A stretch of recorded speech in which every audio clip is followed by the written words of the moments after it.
¿Qué tal? ¿Cómo está? Muy buenas noches. Un placer saludarle desde aquí, desde casa. Ya lo sabe, mi casa es su casa. Cerramos entonces este viernes la semana número 12 de transmitir desde casa. Lo seguiremos haciendo porque, como se lo digo y por si usted tiene la duda, dos cosas. Primero, el COVID-19 existe. No es un invento, no es una mentira. Hay millones de personas muertas, hay millones de personas contagiadas y cientos de miles muertas por este virus, esta pandemia. Para aclararlo, porque todavía hay gente que insiste en que esto es un invento. No, no lo es. No lo es. No es ningún invento. Eso por un lado. Y segundo, que hay quienes ya hablan de una segunda ola y todavía no hemos salido de la primera. Así que esta es una extensión. Salgamos de la primera, si es posible, con responsabilidad y sentido común. Vamos a estar hablando, por supuesto, del COVID-19, pero algo ocurrió, algo terrible ocurrió en México, en la Ciudad de México, algo que no había visto yo, creo que a ese nivel, contra un funcionario público en más de una década, en más de una década, ese nivel de violencia. Vamos con esta noticia a la que le ponemos atención.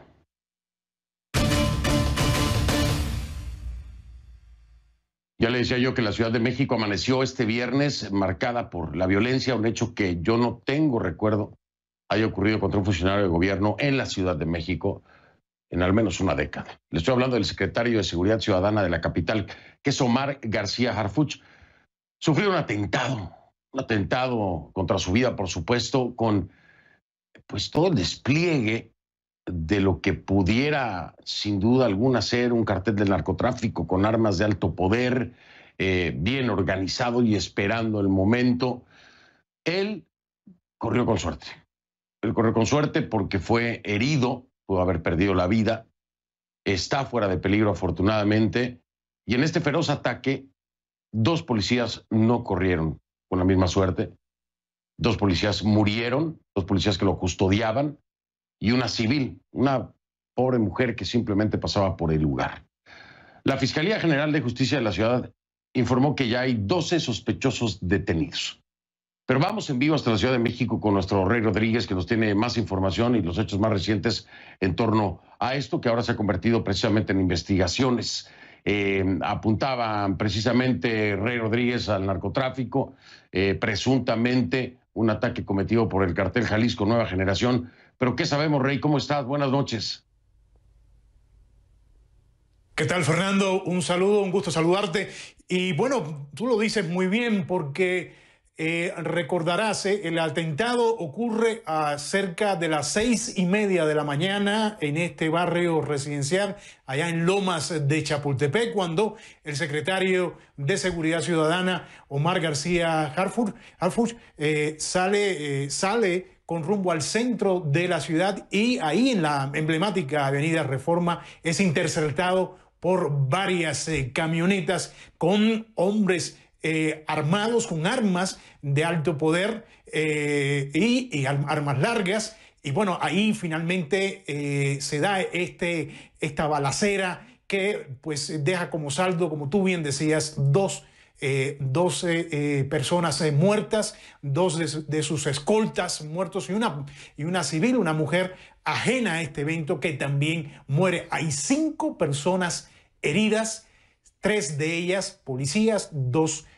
civiles. Ahora, volviendo a lo que tú preguntabas y hoy estabas hablando, el secretario de Seguridad recibe en este atentado 3 impactos de bala, es llevado a un hospital, se le practicó una operación, ya está estable, ya salió, pero antes de entrar al hospital, Fernando sube en su cuenta personal de Twitter un mensaje en el que responsabilizaba al cártel Jalisco Nueva Generación como el responsable de este atentado.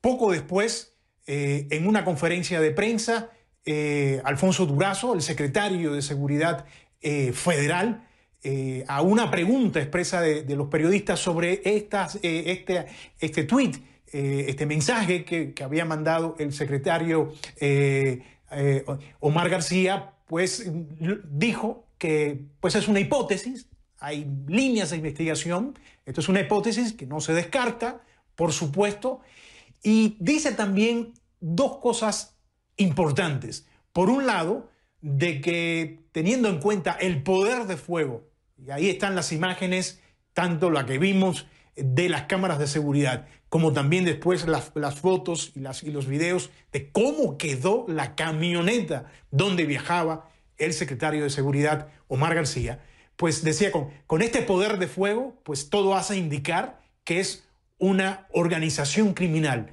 bien organizada, una organización criminal, eso es lo que apunta por el poder de fuego. Incluso tú lo decías, tenían hasta un fusil Barrett, ¿no? Y bueno, esto realmente no se había visto un ataque así en la capital del país. Y lo otro también importante que decía era de que cuando la prensa lo cuestiona al secretario Durazo, sí tenía información de que hace una semana se conocía a través del Centro Nacional de Inteligencia de que algunos altos funcionarios de seguridad habían recibido amenazas. Pues sí, lo confirma, dice que sí es cierto, que varios funcionarios de seguridad habían recibido unas ciertas amenazas y que bueno, pues eso evidentemente alertó y pues disparó las alarmas, se hicieron algunos ajustes, sobre todo se reforzó la seguridad. No habló precisamente si esto tiene alguna vinculación con esas amenazas. Así las cosas, Fernando, 12 personas, como tú decías, en este momento, pues detenidas, son personas que vinieron de otros puntos de la ciudad, de varios estados de la ciudad y que habían sido contratadas, según la propia Fiscalía, hace algunas semanas y se le iba a pagar por esto. Y bueno, las autoridades, tanto federales como de la Ciudad de México, lo que han dicho de que esto es una prueba, así dicen, de que le están pues golpeando al crimen organizado, a la delincuencia, le están tocando intereses y esto es quizás una reacción. Esto es un resumen quizás de lo que ha pasado durante este día que se suma a una semana, Fernando, pues bastante intensa. Pandemia, la barrera más de los 200,000 contagios. Por otro lado, el sismo y ahora este atentado que no se había visto en la capital del país, Fernando. Efectivamente. Hay que poner en contexto aquí la perspectiva de las autoridades es que esto demuestra que se le está pegando fuerte al crimen organizado. Sí, pero esto también denota, y hay que hacérselo saber desde este frente como periodistas al gobierno de México y al gobierno de la capital, de la Ciudad de México, de Claudia Sheinbaum. Esto denota la posibilidad de que el narcotráfico y que un cartel tan poderoso, si se llega a comprobar como el cartel Jalisco Nueva Generación, esté operando ya en la Ciudad de México. Así que pegándole o no pegándole, tendríamos lo que no se ha visto en una década, la operación de unos carteles más poderosos en la capital mexicana. Ese es otro ángulo que la autoridad nos señala y hay otra que nosotros cosa, Fernando, tenemos que hacer. Dime, Rey. Y hay otra cosa importantísima también, no sé si vas a coincidir conmigo o no. Queda la pregunta en el aire si hubo algún tipo de filtración. ¿Cómo sabían que iba a pasar por ahí? Claro. ¿Cómo tenían el trayecto? Sabían del trayecto, Fernando. Y eso. Estoy completamente de acuerdo contigo, claro, por supuesto, Rey. No. Es lo primero que uno piensa. Tiene que haber existido alguna colaboración. Alguien dio a conocer el traslado, la hora y el lugar, las coordenadas, es decir, para poder llevar a cabo este atentado. Habría que hacer mucha investigación, pero la preocupación es mayúscula. No es que le estén pegando al crimen organizado, es que el crimen organizado ya se metió a la capital mexicana. Si se llega a comprobar que es el cartel Jalisco Nueva Generación, bueno, Rey, ¿qué te puedo decir? Ni pensarlo. Esperemos a ver qué es lo que nos dejan saber las autoridades, mi estimado Rey. Te mando un abrazo, pasa el mejor de los fines de semana, espero que ya no haya atentados, que no haya temblores y pues el COVID, nada, a cuidarse del mismo. Abrazo, Rey. Igualmente, otro para ti. Gracias, Fernando. Gracias a ti. Bueno, me voy ahora precisamente con eso, con el COVID en las Américas. COVID-19, vamos.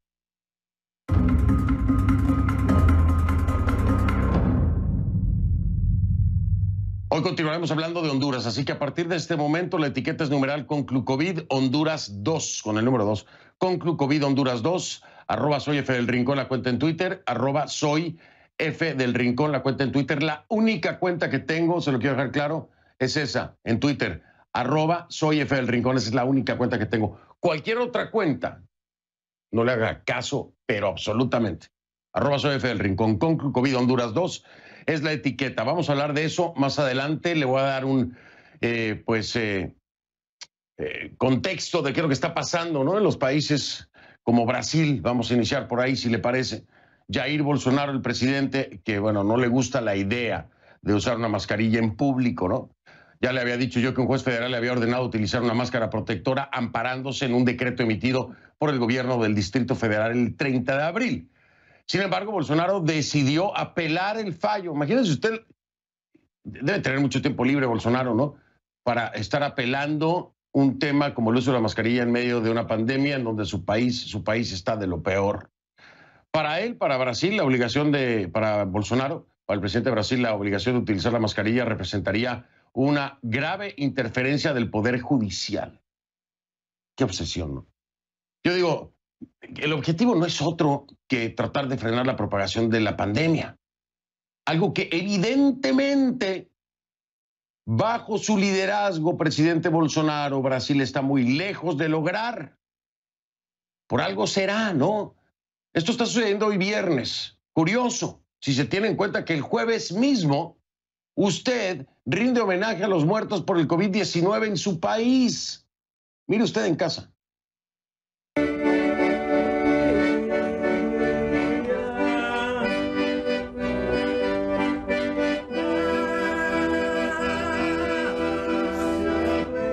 Así es, Bolsonaro, el mismo que había calificado al COVID-19 como una pequeña gripe, rindió tributo a las víctimas en una transmisión en vivo por Facebook, con la excusa de que en muchos programas de radio se emite el Ave María a las 6 de la tarde.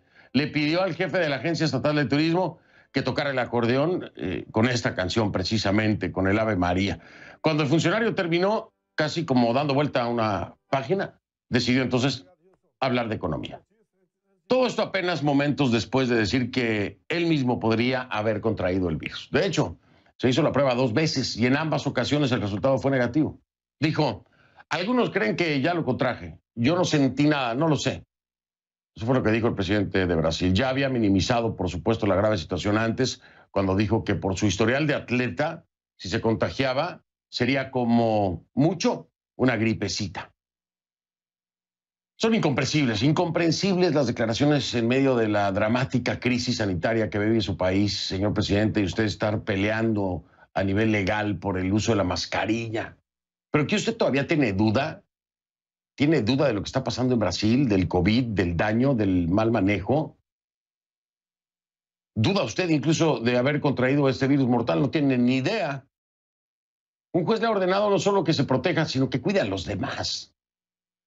Su país, presidente Bolsonaro, su país es el segundo en el mundo con más infectados. Ustedes mismos oficialmente han informado más de 1.200.000 casos y casi 56.000 muertes. ¿No será bueno no nada más ponerse la bendita mascarilla de una vez, sino entender que su forma de pensar ha traído esto como consecuencia? Que por su forma de pensar Brasil es el segundo país en el mundo, el más afectado. Algo no se está haciendo bien. ¿Quién no lo está haciendo bien? ¿Quién lidera el país? ¿Quién es el presidente? ¿No será momento de cambiar la estrategia? Pero ojo, no solamente es Bolsonaro, no, con este tema de la mascarilla. El vicepresidente de Estados Unidos, Mike Pence, también defendió lo indefendible. Aun cuando este viernes este país, Estados Unidos, registró 40.173 casos nuevos en 24 horas. ¿Sí? 40.173 casos en 24 horas. Nuevos contagios. Escuche lo que dijo en una conferencia de prensa cuando le preguntaron por qué él y Trump siguieron con los eventos de campaña, aun cuando los expertos en salud no aconsejan las grandes reuniones. ¿Qué fue lo que dijeron? Escúchenlo. telling people to listen to local officials, but in Tulsa, you defied local health officials to have an event that, even though you say it didn't result in a spike, dozens of Secret Service agents, dozens of campaign staffers are now quarantined after positive tests. And then in Arizona, one of the hardest hit states, you packed a church with young people who weren't wearing masks. So how can you say that the campaign is not part of the problem that Dr. Fauci laid out? Well, I want to remind you again that the freedom of speech and the right to peaceably assemble is enshrined in the Constitution of the United States. And even in a health crisis, the American people don't forfeit our constitutional rights. Bueno, ahí tiene usted, ¿no? Y en medio de la pandemia, el Departamento de Justicia le solicitó a la Corte Suprema que invalide, escuché, la Ley de Cuidado de Salud Asequible, el Obamacare. En medio de la pandemia se meten con el tema de la salud y el Obamacare. Esta es la ley que le permitió precisamente en medio de esta pandemia obtener cobertura médica a millones de estadounidenses. Bueno, ahora van por eso, por el Obamacare. ¿Por qué? Porque es una promesa de campaña de Trump. No le importa en este momento de crisis de salud meterse con la salud en el país. Ojo, yo no estoy defendiendo el Obamacare ni estoy diciendo que sea lo mejor, maravilloso y que se debe quedar toda la vida. No lo sé, de hecho, no soy especialista en eso. Pero si hay un momento equivocado para meterse con el tema de salud y los seguros y los servicios, pues es en medio de esta pandemia, a menos que lo vayas a mejorar de inmediato, ¿no? Lo más increíble es que sucedió a altas horas de la noche esto del Obamacare, entre las sombras, en la oscuridad. La presidenta de la Cámara de Representantes, Nancy Pelosi, no tuvo problema en decir que se trataba, y lo voy a citar, de un acto de crueldad insondable. Carecen de lógica estas acciones de aquellos que deberían ser el ejemplo para sus respectivas naciones. Estamos en medio de una pandemia global. Hay que obedecer, sí, pero a la ciencia. El mismo Anthony Fauci, que es el director del Instituto Nacional de Alergias y Enfermedades Infecciosas aquí en Estados Unidos, ya empieza a mostrar su desesperación. Mírenlo. For goodness sakes, avoid crowds. Wear masks. Those are the fundamentals. Los casos no van a parar de subir si no hacemos lo fundamental. Es básico, básico. La situación en algunos estados, como ya le he dicho, es alarmante. La preocupación aquí en la Florida es evidente. Hubo 8,942 nuevos casos de COVID-19 en las últimas 24 horas. 8,942. Y encima superó ya las 125,000 muertes aquí en la Florida. Pero hay gente los fines de semana en las playas sin mascarilla y no, perdón, sí, 125,000 muertes en Estados Unidos, no en la Florida. 125,000 muertes en Estados Unidos. 8,942 nuevos casos de COVID en la Florida en las últimas 24 horas. Ya, por si lo había dicho mal, se lo corrijo. Pero le está diciendo. Pero hay gente el fin de semana en las playas repletas, sin mascarillas, sin absolutamente nada. Gente en los restaurantes, en las calles, como si estuviéramos en el mejor de los momentos de la historia de la humanidad. Así se lo pongo.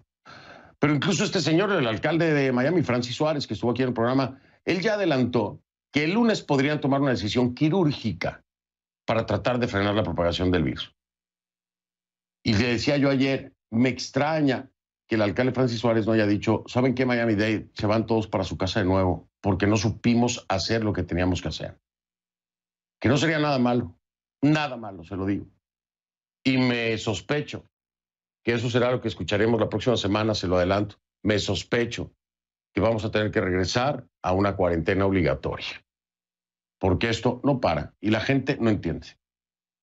Es muy posible que esa medida se vaya a reimplementar y que también haya un toque de queda. Porque este virus sigue para adelante gracias a todos los irresponsables que no le hacen caso a la ciencia. Pero en América Latina las cosas no están tampoco nada bien. La región ya superó los 2 millones de casos de COVID-19 esta semana. 2 millones de casos, más de 2 millones, según la Organización Panamericana de la Salud. Brasil, por ejemplo, que es el que está peor, ya tiene más de 1,2 millones de casos. México avanza con la 4T de Andrés Manuel López Obrador, sí, avanza tristemente, llegó al 4º lugar en el continente por número de contagios, al 4º lugar llega México.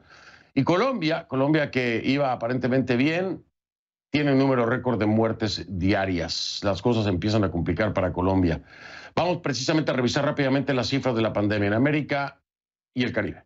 Inicio con Argentina por orden alfabético. Ya reporta un total de 1.184 fallecidos, 1.184 y 55.343 contagios. Allá el presidente Alberto Fernández ordenó que los ciudadanos del área metropolitana de Buenos Aires deberán volver, ahí está, para que usted vea, eso ya en Argentina, deberán volver a aislarse en sus casas desde el 1 de julio hasta el 17 de julio. Del 1 al 17 de regreso para la casa. En las Bahamas, 11 fallecimientos y 104 contagios. En Belice hay 2 muertes y 23 casos positivos. En Bolivia, las autoridades confirmaron 913 fallecidos y 28.503 casos. Ahí la pandemia está impactando severamente a los hogares de ancianos, una situación que preocupa a las autoridades y también a las organizaciones sociales del país. Esto según la Defensoría del Pueblo, mientras se debate, por supuesto, el tema político en las elecciones. Ya hablaré de eso la semana que entra. En Brasil, la segunda nación más golpeada del mundo, los números son terribles. 55.961 muertos. 55.961 muertos y 1.274.974 contagios. Ahí comenzaron esta semana los ensayos en humanos de una vacuna experimental para el COVID-19 desarrollada por la Universidad de Oxford. Ahí iniciaron en Brasil. Vamos a Chile, donde ya son 5.068 fallecidos desde que comenzó la pandemia y hay 263.360 contagios en Chile. En Colombia, las autoridades reportan 2.811 muertes y 84.442 casos de COVID-19. Costa Rica tiene 12 fallecidos y 2.836 casos confirmados. Atentos, costarricenses, que el uso obligatorio de mascarillas comenzará a regir en el país mañana. Mañana, sábado, uso obligatorio de mascarillas. El gobierno también anunció la reapertura de las fronteras aéreas para el 1 de agosto, allá en Costa Rica. En Cuba, el régimen reconoce 85 muertes y 2.325 contagios. En Ecuador, el gobierno reconoce 4.406 muertes y 53.856 contagios. De Ecuador nos vamos a El Salvador. Ahí hay 133 fallecimientos y 5.517 casos de coronavirus. El gobierno de Guatemala reporta 623 fallecidos y 15.619 contagios. En Haití son 96 fallecimientos y 5.543 casos. Honduras, el tema que estaremos tocando el día de hoy. Honduras tiene, ese es el reporte oficial de Honduras, 426 muertes y 15.366 contagios, de acuerdo a información oficial, con su presidente y la primera dama enfermos de COVID-19. En Jamaica van 10 decesos y 684 personas infectadas. México, que sube en la posición al número 4 en la región, acumula 25.779 muertes, 25.779 muertes y 208.392 contagios. 208.000. Nicaragua, el régimen Ortega Murillo, lo subrayo, reconoce 74 fallecimientos y 2.170 casos. También esto es según la Universidad Johns Hopkins, porque se basan en información muchas veces que les dan los propios gobiernos. En Panamá se cuentan 564 personas fallecidas y 29.037 casos positivos de COVID-19. Paraguay hay 13 fallecidos y 1.711 contagios. En Perú las cosas graves. Las muertes por coronavirus ascienden a 8.939, le repito, 8.939, y los contagios a 272.364. En la Isla del Encanto, Puerto Rico, 151 muertes y 6.922 casos. República Dominicana, allá se han reportado 712 decesos y 29.764 contagios. Uruguay sigue siendo ejemplo, se cuentan 26 personas fallecidas y 919 contagiadas. El régimen de Venezuela, el régimen de Maduro, reconoce 39 fallecimientos y 4.563 casos positivos, de acuerdo al régimen de Maduro.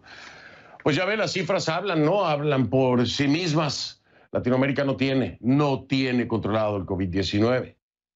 Al regresar entramos de lleno con Honduras esta noche. La presidenta del Colegio de Médicos nos dice en qué se está fallando para controlar el coronavirus allá en Honduras.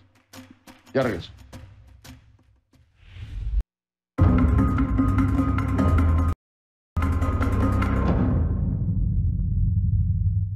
Le doy la bienvenida a la doctora Suyapa Figueroa, es la presidenta de la Confederación de Colegios Médicos de Honduras, en vivo desde Tegucigalpa. Ya ha estado otras veces con nosotros. Doctora Suyapa, bienvenida, buenas noches. Muy buenas noches, Fernando. Muchísimas gracias por la oportunidad que nos da de contar un poco la realidad de nuestro país. Al contrario, muchísimas gracias a usted. Yo sé que además estaba en funciones hace unos minutos y por eso está con su uniforme precisamente profesional.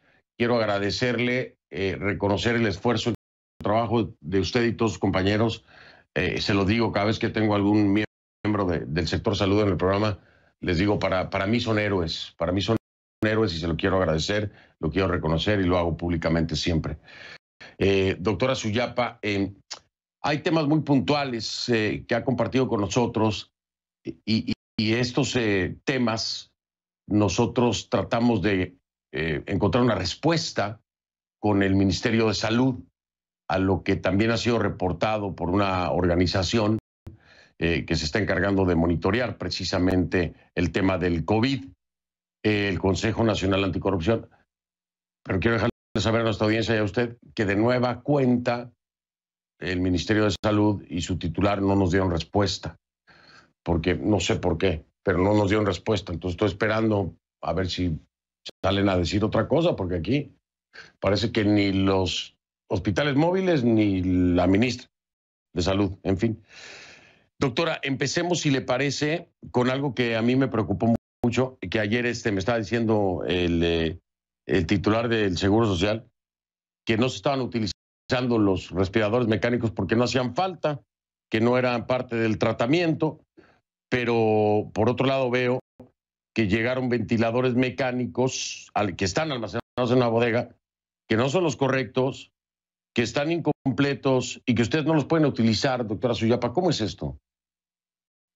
Así es, Fernando. La verdad es que, como todos sabemos, una de las complicaciones más graves es la falla ventilatoria aguda, que obviamente se maneja con asistencia mecánica ventilatoria. Por tanto, la presencia de estos ventiladores, de estos insumos, son fundamentales para sacar adelante a nuestros pacientes. Estos ventiladores fueron adquiridos en el mes de marzo por parte del Ministerio de Salud Pública. Sin embargo, los mismos venían incompletos. Los mismos, a pesar de todo, hasta ahora hemos podido echar a andar algunos de ellos. Sin embargo, la gran mayoría está inutilizados. Esto sin contar con otros que se adquirieron que aún no llegan y muchos otros que se dice llegarán hasta el mes de diciembre en nuestro país. La verdad es que es lamentable la situación de nuestros pacientes.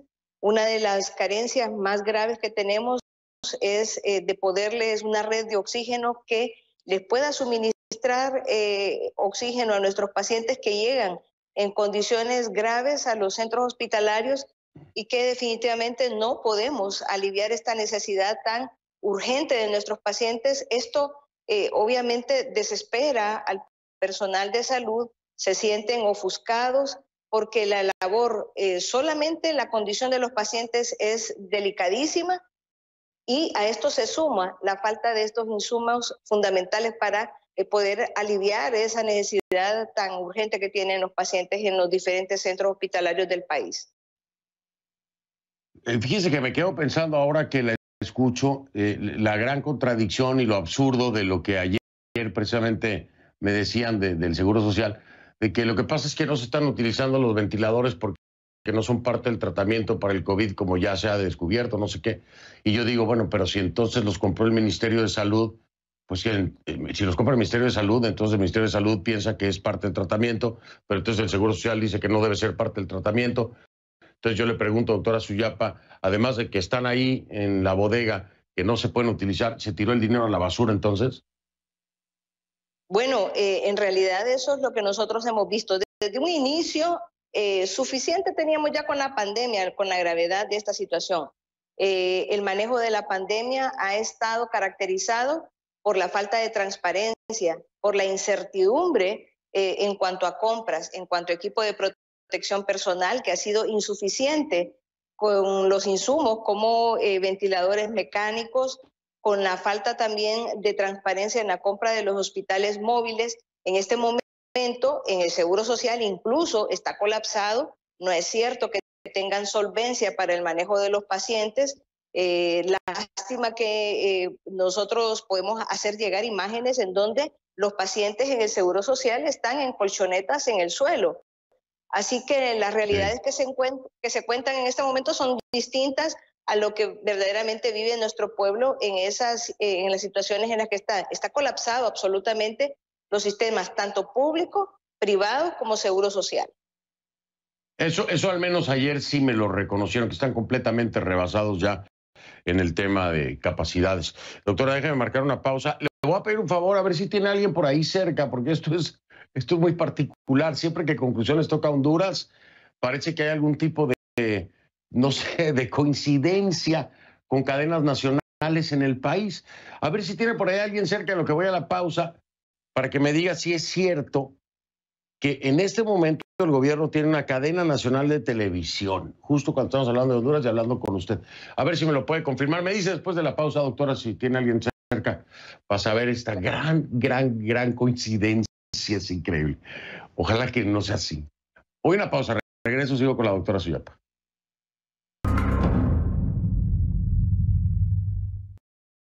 Bueno, a ver si me confirma ahora la doctora Suyapa, pero gracias a todos los que a través de redes sociales, allá en Honduras, mis hermanos catrachos, me están diciendo, Fernando, sí hay cadena nacional, y me han mandado fotografías de la señal de la cadena nacional.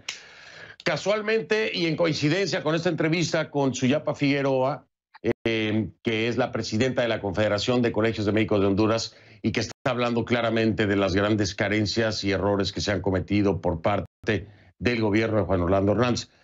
Ojalá sea solo coincidencia. Si fue conveniente para el gobierno de Juan Orlando Hernández poner una cadena en este momento, les aviso que desafortunadamente no están bloqueando nuestra señal, porque hay muchas otras formas de verla y la gente en Honduras lo está haciendo y se ha dado cuenta. Así que esas coincidencias, vamos a ver, siguen ocurriendo, porque voy a seguir invitando a la doctora Suyapa Figueroa. Doctora, ¿hay cadena nacional o no?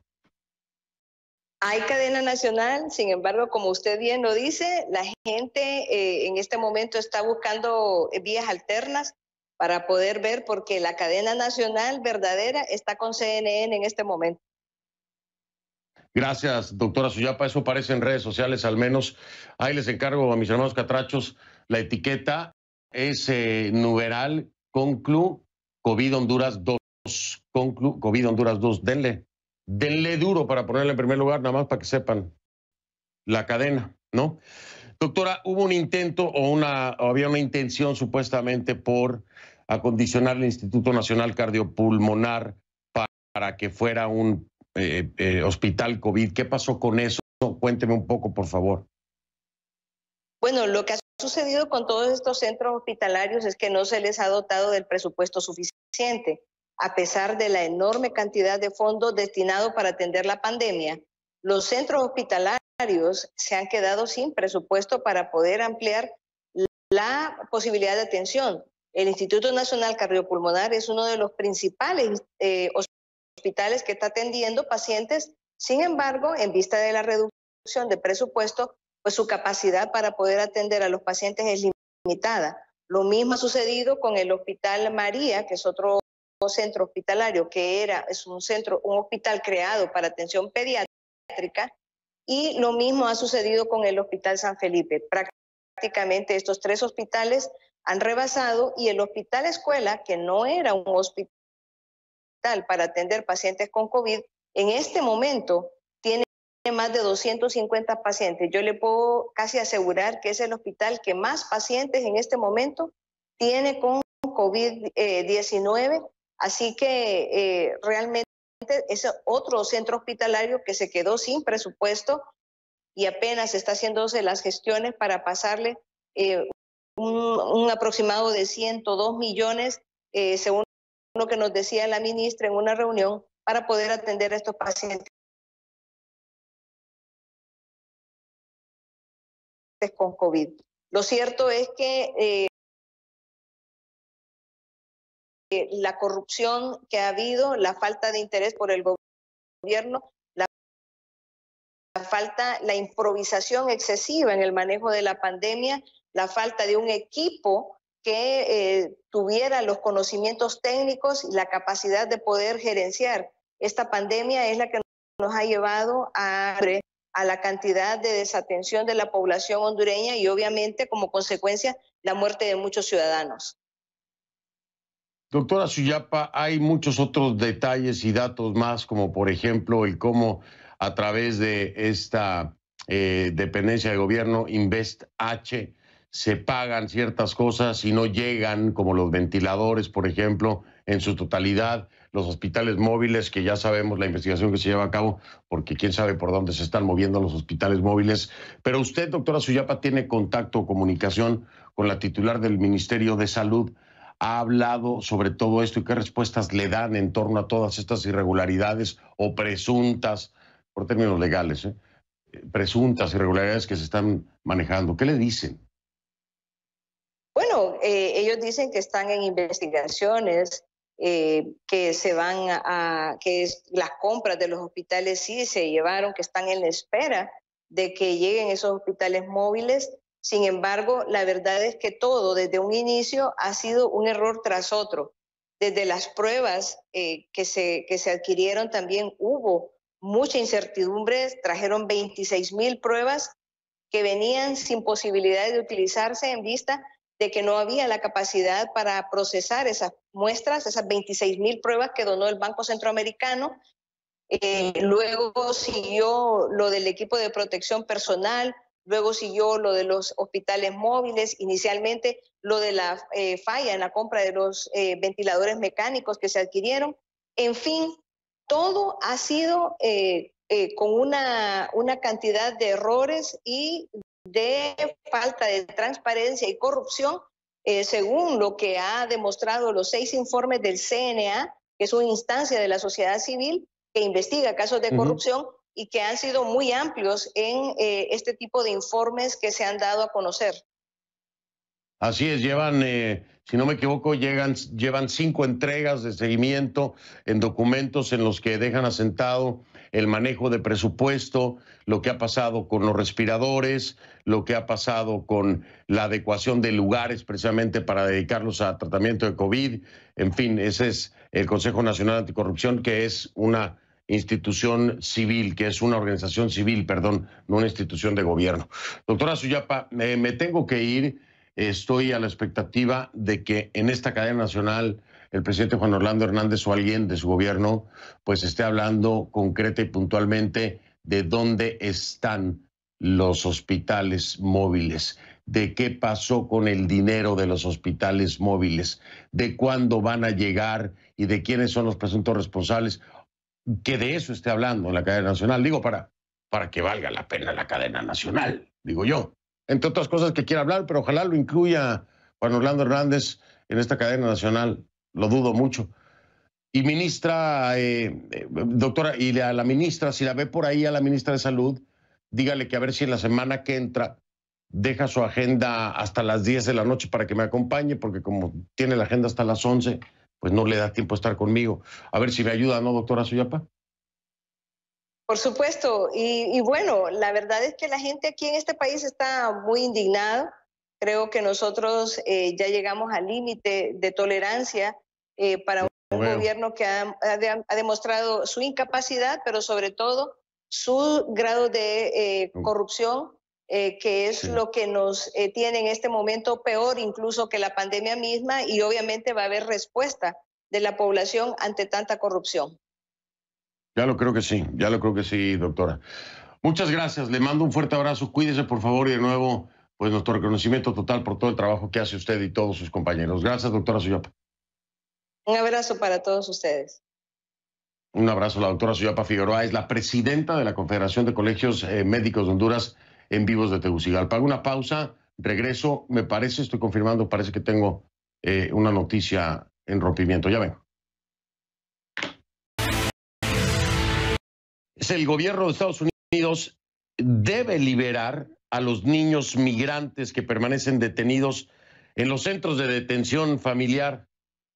Tiene que hacerlo para mediados de julio, debe liberarlos para mediados de julio debido a esta pandemia de coronavirus, por supuesto, y esto ha sido determinado ya este viernes por un juez federal. Así que se lo repito, esta noticia está rompiendo en este momento.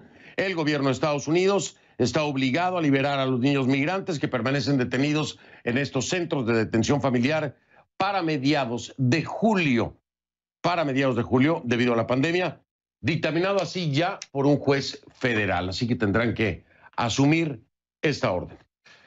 Bueno, voy rápidamente porque si no se nos va el tiempo con nuestra Gabriela Frías allá en su casa en Atlanta. Bienvenida a mi casa, Gaby, ¿cómo estás? Buenas noches, ¿qué tenemos el día de hoy? Te entrego para que aprovechemos el tiempo. Arráncome, buenas noches, feliz viernes. Bueno, simplemente la conversación sobre el panorama económico para nuestra región que tuvimos con Alejandro Werner, el director del hemisferio occidental del Fondo Monetario Internacional. Viene una recesión más profunda de lo que estimaban en abril, en los datos de junio es más profunda, una recuperación mediocre. Ojo con las reaperturas, tienen que ser basadas en la ciencia y en los datos, porque no hay suficientes camas, no hay suficientes equipos, no hay suficiente dinero. Esto es parte de la descripción que me dio en una entrevista Alejandro Werner. Los pronósticos de América Latina se revisaron a la baja por una revisión negativa en el crecimiento mundial y por otro lado también la evolución de la pandemia en América Latina ha sido más profunda y ha sido más complicado aplanar la curva de contagios en América Latina y por lo tanto también el impacto de las medidas de contención, de distanciamiento social, etcétera, sobre la actividad económica en las principales economías de nuestra región también está afectando de manera negativa y eso ha llevado, digamos, a esta revisión tan importante de 4 puntos porcentuales. 4 puntos porcentuales rebajó ese crecimiento y entonces lo que piensa es la contracción será del 9,4% en casos particulares, Perú casi 14%, México 10,5%, Argentina casi 10%, Brasil 9%, Colombia 7,8%, etcétera. 17 millones de empleos que se pueden perder en estas economías y no vamos a recuperarnos ese 3,7% del año próximo esperado. Es un crecimiento mediocre. ¿Por qué no vamos a rebotar mejor? Porque tenemos problemas preexistentes, no hemos invertido suficiente en capital humano, suficiente en infraestructura, etcétera. Una parte importante en vista de lo que ocurre en Estados Unidos, las reaperturas que se están cerrando y ya estados que están preocupando, pues tiene que ver con qué pasa si en América Latina nos viene una segunda ola. No hemos terminado de aplanar la curva de esta primera. ¿Qué pasa si llega una segunda ola con el crecimiento de la región en 2021? Fernando, eso es preocupante porque no habría ni los recursos ni el margen de maniobra y no te quiero decir las consecuencias económicas y sociales que le vendrían a la región. Pues yo te digo algo, Gaby, no por ser pesimista, pero hay que prepararnos. Si no para una segunda ola de COVID-19, una complicación de casos de enfermedades de vías respiratorias y COVID-19, porque eso viene. Y ojalá muchos gobiernos ya lo tengan bien claro. Te mando abrazo, Gaby. Buen fin de semana. 1000 gracias. Igualmente. Gracias, Gaby Frías, desde su casa en Atlanta. Una pausa, regreso.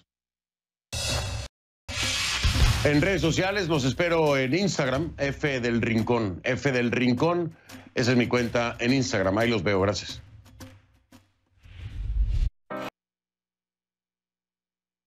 Bueno, pues hay una confirmación, muchas noticias en rompimiento. Antes de irme, le quiero decir, están confirmando la CNN que en México se dio la detención de José N., que sería identificado como el Vaca. No lo tenemos confirmado CNN. Bueno, medios mexicanos están reportando la detención de José Armando Briceño de los Santos, el Vaca, como presunto autor intelectual del atentado contra Omar García Harfuch. Y además, se presume, de acuerdo a información que reportan medios mexicanos, le repito, que sería el jefe de sicarios del cartel Jalisco Nueva Generación en Tonalá, Jalisco. Esto es lo que están reportando de acuerdo a operativos realizados por inteligencia policial de la Secretaría de Seguridad Ciudadana. Le repito, no hemos podido confirmar independientemente, como CNN, esta información, pero esto es lo que ya varios medios mexicanos están reportando en el caso del atentado contra Omar García Harfuch. el jefe de seguridad, el secretario de Seguridad, Ciudadana de la Ciudad de México. Con esto me despido, entonces le digo buenas noches, buen fin de semana. Desde casa, gracias por acompañarme.